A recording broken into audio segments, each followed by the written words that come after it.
Community Motors West Side, the GM Superstore next to Cinema West. Community Motors of Mason City, we give you more.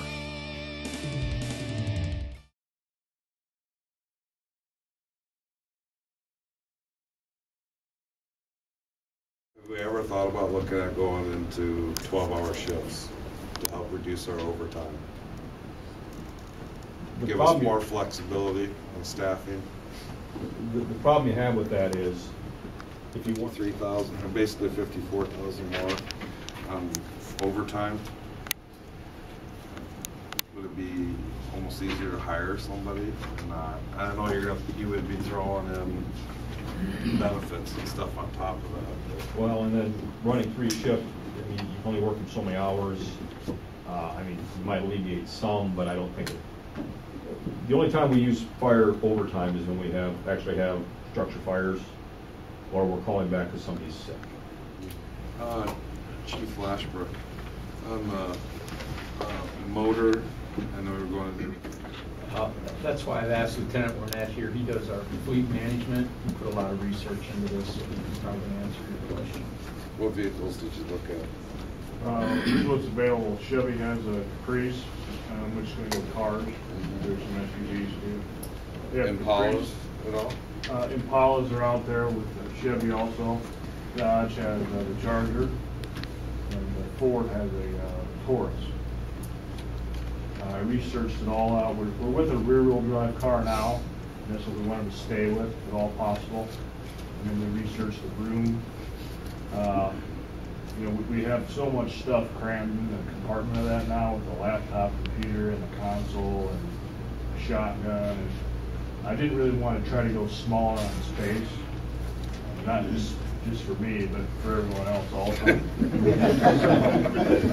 The Caprice actually is the best fit, comparable to what we have now. We've had maintenance issues with that whole system for the 5 years that I've been here. It's always been nickel and dime, and this year it just seems to be particularly worse than usual. Like I said the last time, we probably spent $10,000 to $15,000 just on maintenance, things breaking down and trying to fix them. It's a 34-year-old system, and parts and things like that are becoming difficult to even find.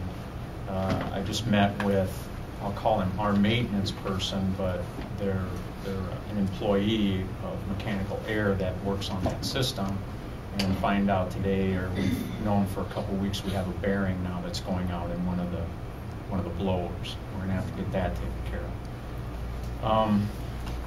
My thought in listening to you tonight is to maybe try to get our maintenance person, who is very familiar with the system, probably knows what part of the system is in dire need of upgrade and maybe what can last, and then getting together with the engineering firm that did the report and see what we can do, identify or prioritize the maintenance or the upgrade that way, and see what we can do incrementally.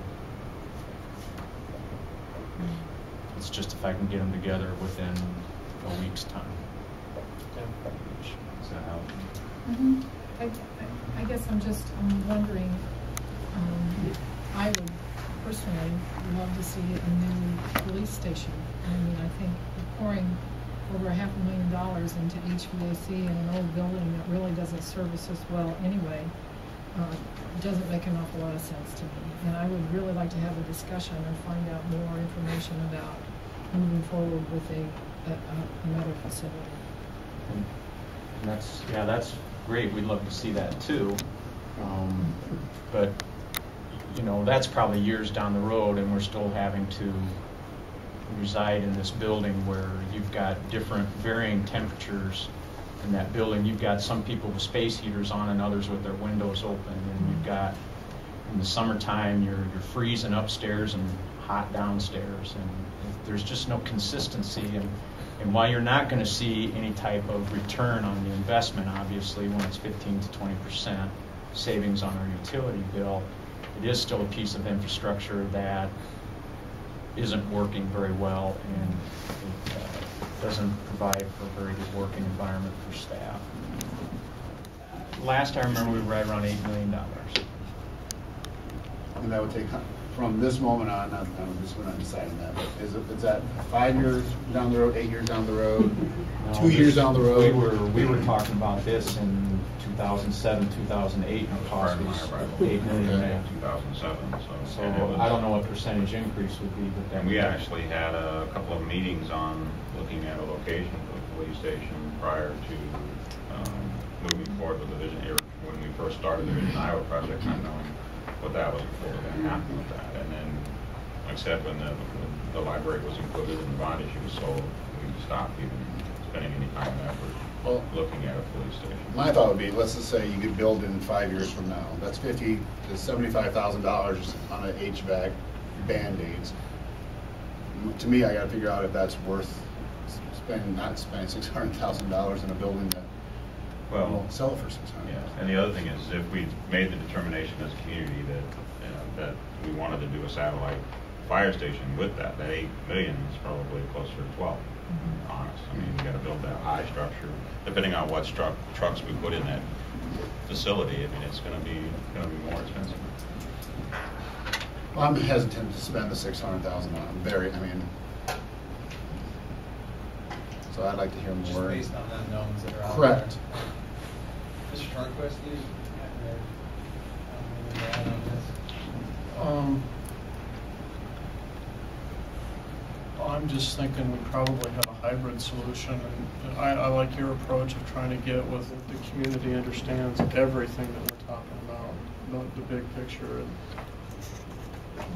quite honestly, for me, these discussions are making it tougher and tougher to see a multi-purpose facility.